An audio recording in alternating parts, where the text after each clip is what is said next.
మహాగణాధిపతయ నమః. సదాశివసమారంభాం శంకరాచార్యమధ్యమాం అస్మదాచార్యపర్యంతం వందే గురుపరంపరాం. శ్రీమాత్రే నమః. ప్రేక్షకులందరికీ స్వాగతం.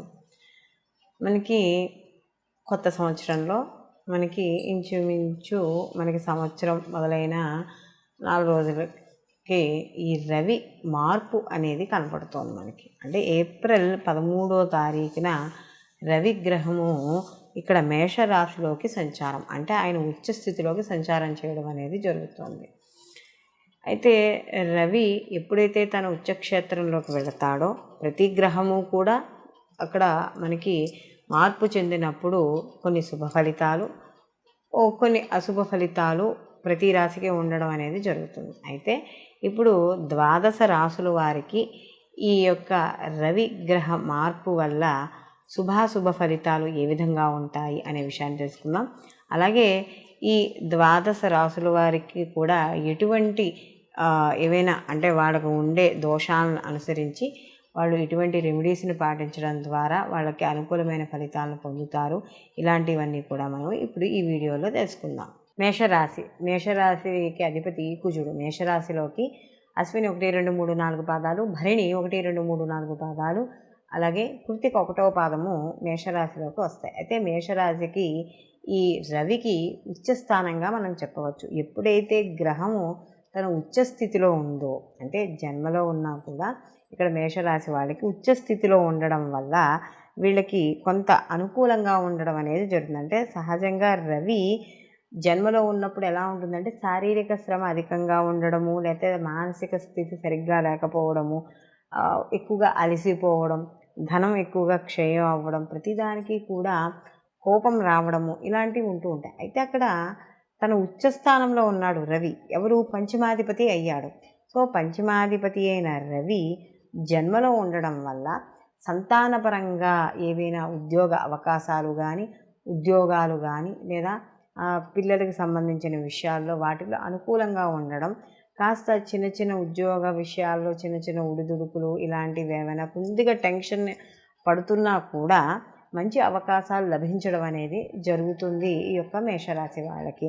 అలాగే ఆరోగ్య విషయాల్లో కూడా కాస్త అనుకూలంగానే ఉంటుంది. అయితే శ్రమతో కూడుకున్న ప్రయాణాలు ఉన్నా కూడా ప్రయాణాలు కలిసి రావడం అనేది జరుగుతుంది. ఎందుకంటే ఆయన ఉచ్చస్థితిలో ఉన్నప్పుడు ఎప్పుడు ఒక గ్రహం ఉచ్చస్థితిలో ఉంది అంటే తన యొక్క ఇచ్చే శుభ పరిణామాలు కూడా తప్పనిసరిగా ఉంటాయి. అంటే అక్కడ ఉన్న స్థితి సరిగ్గా లేకపోయినా కూడా అది ఇచ్చే పరిణామాలు బాగుండడం వల్ల వాళ్ళకి ఈ మేషరాశి వాళ్ళకి అనుకూలంగా ఉండడం అనేది జరుగుతుంది. అయితే ఈ రాశిలో ఎవరైతే విద్యార్థులు కావచ్చు, ఎవరైతే ఉన్నారో వాళ్ళకి కాస్త అనుకూలంగానే ఉంటుంది. కాస్త శ్రద్ధ మాత్రం అవసరము.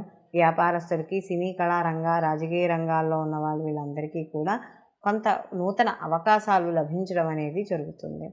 ఈ మేషరాశి వాడు మరిన్ని మంచి ఫలితాలు పొందడానికి, ఎందుకంటే జన్మలోనే ఉన్నాడు కాబట్టి నిత్యము కూడా ఆదిత్య హృదయ పారాయణ చేసుకోవడం, రోజు సూర్యోదయం అవుతుండగానే స్నానం చేసి సూర్య భగవానుడికి అర్ఘ్యాలు ఇవ్వడం అనేది మంచిది. ఇది స్త్రీ పురుషులు ఇద్దరూ కూడా చేయవచ్చు, దోషము లేదు.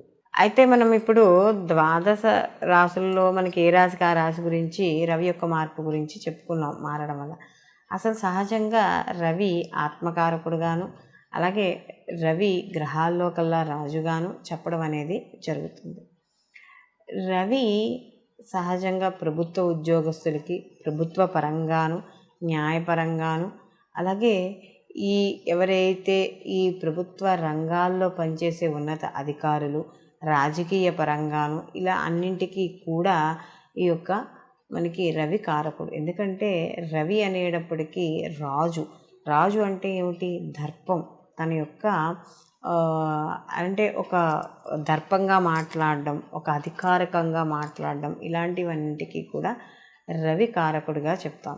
అందులో రవి ఇప్పుడు మనకి ఉచ్చస్థితిలోకి వెళ్ళాడు. అంటే రవి ఎప్పుడైనా ఉచ్చస్థితిలో ఉన్నప్పుడు, అదే ఉచ్చస్థితిలో మనకి జన్మజాతకంలో కూడా రవి ఉచ్చలోనే ఉన్నాడు అని అనుకున్నప్పుడు ఎలా ఉంటుంది అంటే ఎక్కువగా ప్రభుత్వ రంగాల్లో వీళ్ళు రాణించడం అనేది జరుగుతుంది. అంటే ప్రభుత్వపరమైన ఉద్యోగాలు ఎక్కువగా చేయడం, అంటే జాతకంలో కూడా రవి ఉచ్చులో ఉండి ఆ లగ్నానికి యోగకారకమై ఉండి, లేదా ఆ లగ్నానికి మిత్రుడై ఉండి కాస్త ఉన్న స్థితి బాగున్నప్పుడు ఖచ్చితంగా ఆ యొక్క ప్రభుత్వ రంగానికి సంబంధించిన ఉద్యోగాల్లో కానీ రాజకీయ పదవుల్లో కానీ వాళ్ళు ఉండడం అనేది జరుగుతుంది. అంటే రాజకీయ పరంగా కూడా వాళ్ళకి పేరు ప్రతిష్టలు ఎక్కువగా ఉండడం అనేది జరుగుతుంది. అదే ఈ యొక్క జాతకంలో కానీ ఈ యొక్క రవి ఉచ్చస్థితిలో ఉంటే మగపిల్లవాడికి కానీ పుట్టిన సమయానికి ఉచ్చస్థితిలో కానీ ఉంటే ఆ తండ్రికి బాగా కలిసి వస్తుంది అని చెప్తారు. అందుకనే చూడండి, ఎవరైనా కొంతమంది మగపిల్లలు పుట్టంగానే తండ్రికి ప్రమోషన్లు కానీ లేకపోతే ఏదైనా ఉద్యోగం మారడం కానీ అంటే జీతం పెరగడం కానీ ఇలాంటివి ఎక్కువగా కనబడుతూ ఉంటాయి. లేదా ఏదైనా తరతరాల నుండి వచ్చే ఆస్తుపాస్తులు కలిసి రావడం కానీ ఇలాంటివి మనకి చూస్తూ ఉంటాం. కొన్ని జాతకాలలో మా అబ్బాయి పుట్టంగానే మాకు కలిసి వచ్చిందండి అని చెప్తూ ఉంటారు. కాబట్టి ఇలాంటి వాళ్ళందరూ ఏమిటంటే ఆ యొక్క రవి ఉచ్చ స్థితిలో ఉండంగా పుట్టిన బిడ్డలు ఎవరైతే ఉన్నారో వాళ్ళ తండ్రికి బాగా కలిసి రావడం అనేది జరుగుతుంది. అలాగే ఆడపిల్లలైతే అంటే ఒకవేళ ఆడపిల్లలకు కానీ రవి ఉచ్చలో ఉన్నాడు అనుకోండి, వాళ్ళకు కూడా ప్రభుత్వ పరంగా కానీ లేదా గవర్నమెంట్ అండర్టేకింగ్ ప్రకారంగా ఉన్నవి కానీ లేదా గవర్నమెంట్లో ఉద్యోగం చేస్తే ఎంత సెక్యూరిటీగా ఉంటుందో అంత సెక్యూరిటీ ఉండడం, ప్రతి విషయంలోనూ క్లారిటీ క్లియర్గా ఉండడం, ఒక ముక్కు సూటి మనిషిగా ఉండడం, అంటే అబద్ధాలు ఆడకపోవడం, అధర్మంగా ఉండకపోవడం, ఇలాంటివన్నీ కూడా ఆడపిల్లలో ఉండడం అనేది జరుగుతుంది. అలాగే ఈ రకంగా రవి కానీ ఉచ్చస్థితిలో ఉంటే వాళ్ళకి వివాహం అయిన తర్వాత భర్తకి కలిసి రావడం అనేది ఎక్కువగా జరుగుతుంది. అంటే ఇటు తండ్రి కన్నా భర్తకి ఎక్కువగా కలిసి రావడం అనేది జరుగుతుంది. అందుకనే కొంతమంది ఆడపిల్లలు పెళ్ళి వెళ్ళిపోయిన తర్వాత వెంటనే భర్తకి కలిసి రావడం, అంటే ఉద్యోగాల్లో మార్పులు, మంచి కలిసి రావడం, వ్యాపారంలో కూడా కాస్త కలిసి రావడం. చూడండి, ఆ ఇంటి లక్ష్మి అండి ఆవిడ, ఆ అమ్మాయి వచ్చిన తర్వాతే కలిసి వచ్చింది అని చెప్తారు. కాబట్టి ఇవన్నీ కూడా మనకి రవి జన్మజాతకంలో ఉచ్చులో ఉన్నప్పుడు కలిగే పరిణామాలుగా మనం చెప్పుకోవచ్చు. కాబట్టి ఈ విధంగా రవి ఉచ్చస్థితిలో ఉండడం వల్ల మనకి ఇంతకు ముందర ఏ రాశికి ఆ రాశి అయితే ఏవైతే చెప్పుకున్నామో అటువంటి ఫలితాలు గోచార ఫలితంగాను, ఇప్పుడు మనం చెప్పుకునేది జన్మజాతక ప్రకారం రవి ఉచ్చులో ఉండడం వల్ల ఈ యొక్క ప్రభుత్వ రంగానికి, రాజకీయ రంగాల వారికి, అధికారులకి, అధ్యాపకులకి, వీళ్ళందరికీ కూడా కాస్త అనుకూలంగా ఉండడం అనేది జరుగుతుంది. సర్వే జన సుఖినో భవంతు, లోకా సంస్థ సుఖినో భవంతు.